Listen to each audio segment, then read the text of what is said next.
前几天发了个视频，讲到我和几个朋友进行了一次特殊的旅途。这次旅途真正有趣和有价值的地方，恰恰是我们完全避开了旅游景区，经过的一些地方虽然是人迹罕至的山川大河，却隐藏了大量逐渐被淹没的人文历史遗迹。所有同行者均深有感触，写在书里的未必是真实的历史，而真实的历史应该用你的双脚去求证和感悟。例如我在旅途中就想起了唐朝杜牧的一首诗《赤壁》：折戟沉沙铁未销，自将磨洗认前朝。东风不与周郎便，铜雀春深锁二乔。我呢不学无术，只能改个顺口溜：汉军暗渡路未消，自将荒草震前朝。樵夫不与刘郎便，网烧栈道地也销。老刘忘恩杀樵夫，千古骂名你必难逃。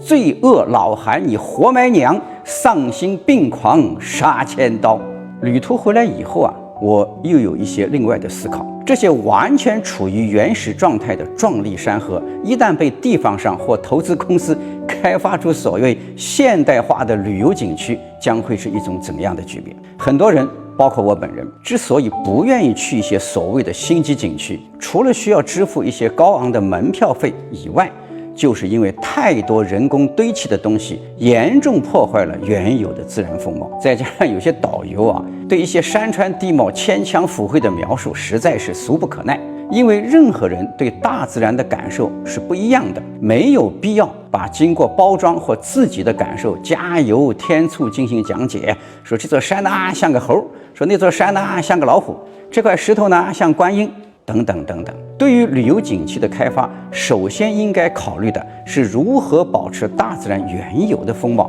以免破坏大自然的生态，而不是画地为牢，按人头割韭菜去赚大钱。例如在国外，很多旅游景区除必要的简单便民设施之外，所有自然景观通通都会保持原有的生态。我呢曾经在澳洲某一个景区看到一条通往山顶的一个缆车，景区人员说当年修筑的时候所有的人员设备材料通通都是用直升机直接运到各个缆车施工点，成本呢当然要比直接修一条施工路要高得多，但目的就是为了尽量不去破坏那个自然环境。我倒是想起电视剧《天道》里有一个非常重要的剧情，剧中主角丁元英好心帮一个贫困村脱贫，结果呢就好像把他们从这个井底直接就拉到了井沿。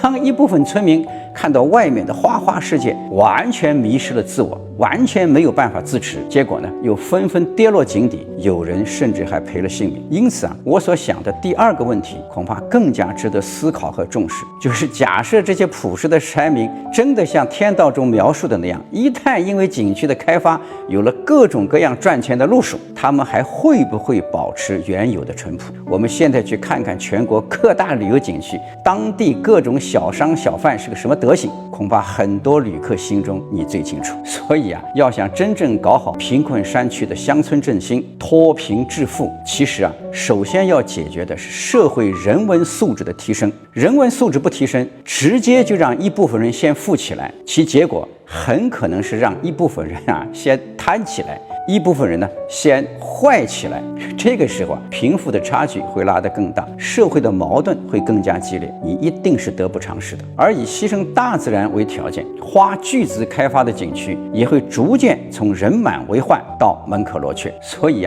有因它就必有果，我们依然要遵循大自然的理念，也就是均衡发展。仅仅向前看，仅仅让一部分人先富起来，很可能你是反而害了他们，也会导致整个社会的问题和矛盾更加严重。所以有一句话叫要想富先修路，我想应该是要想富先修人，人不修走邪路。